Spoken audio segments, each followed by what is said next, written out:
Baik, pagi ini anak-anak hebat sahabat Gemilang akan ditemani oleh saya, Bu Santi Oktaviana Sudrajat dari SD Negeri Ngargomulyo, Kecamatan Dukun, biasa disapa Bu Santi, dan Bapak Ahmad Safrodin dari SD Negeri Ngendrokilo, Kecamatan Kaliangkrik, yang akrab dipanggil Pak Saf.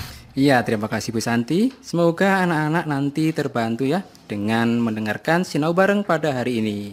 Baik, pada hari ini kita akan berbincang-bincang seputar tema 3. Subtema 3 tentang perubahan wujud benda. Betul sekali Pak Saf. Ngomong-ngomong, kita ini memiliki kesamaan loh Pak. Wah, apa itu Bu? Kita sama-sama mengajar di lereng gunung kan Pak? Saya mengajar di lereng Merapi, sedangkan Bapak mengajar di lereng Sumbing. Iya, benar sekali Bu. Berbicara soal lereng gunung, anak-anak yang tinggal di sana pasti dong sudah akrab dengan yang namanya hawa dingin kan Bu? Tentunya Pak Saf. Hawa dingin itu identik dengan embun loh. Embun ya Bu. Bapak jadi teringat ketika Bapak mengajar di sekolah SD Negeri Ngendrokilo di lereng Sumbing, ketika saya menghembuskan nafas seperti mengeluarkan asap gitu Bu.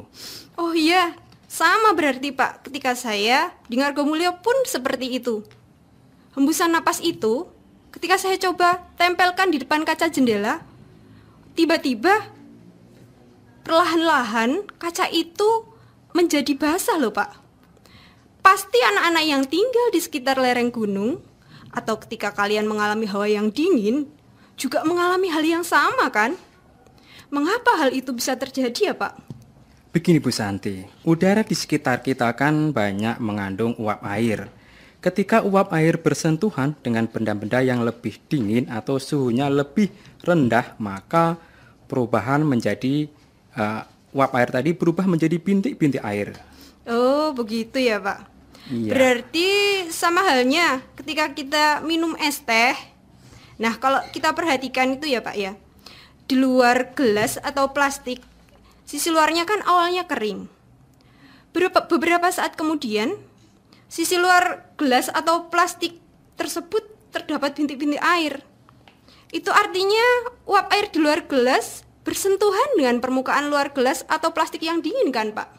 Betul sekali Bu. Jadi tetes-tetes air di sisi luar gelas bukan berasal dari dalam gelas loh, tapi berasal dari uap air di sekitarnya. Kalau tetes-tetes air berasal dari dalam gelas, maka itu bukan tandanya bocor loh Bu. Oh iya ya Pak. Baik anak-anak, sudah tahu kan proses mengembun itu seperti apa? Jadi dapat dikatakan mengembun itu adalah proses perubahan wujud dari gas menjadi cair. Nah anak-anak, untuk mengetahui contoh lain tentang proses mengembun, kalian dapat melakukan percobaan yang akan dijelaskan oleh Pak Saf. Silahkan Pak Saf. Iya, baik Bu Santi. Nah, anak-anak kalian siapkan gelas berisi air panas atau air hangat. Lalu tutuplah gelas tersebut dengan tutup gelas. Diamkan selama 1 hingga 2 menit.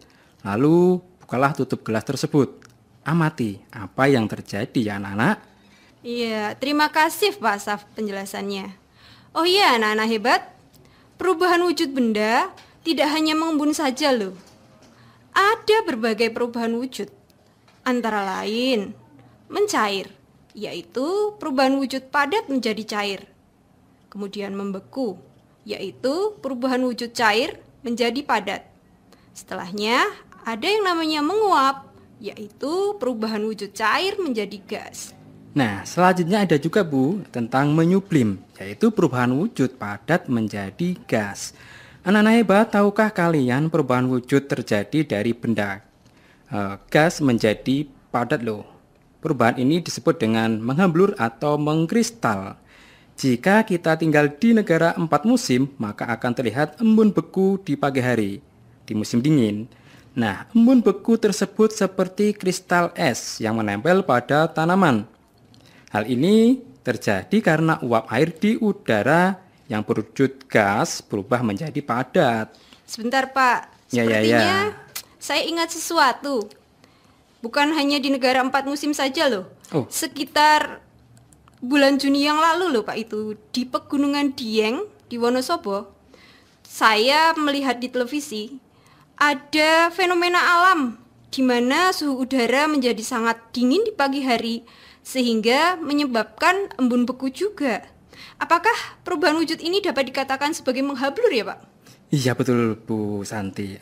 Embun upas atau embun beku di Pegunungan Dieng itu juga termasuk contoh perubahan wujud menghablur atau mengkristal.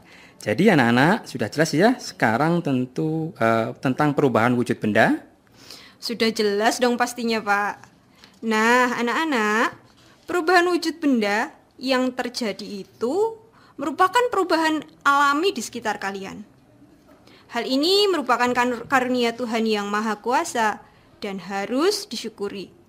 Coba kalian bayangkan, jika tidak ada perubahan wujud di dunia ini, kalian tentu tidak dapat menikmati manisnya permen, gurihnya keju, ataupun dingin dan manisnya es krim.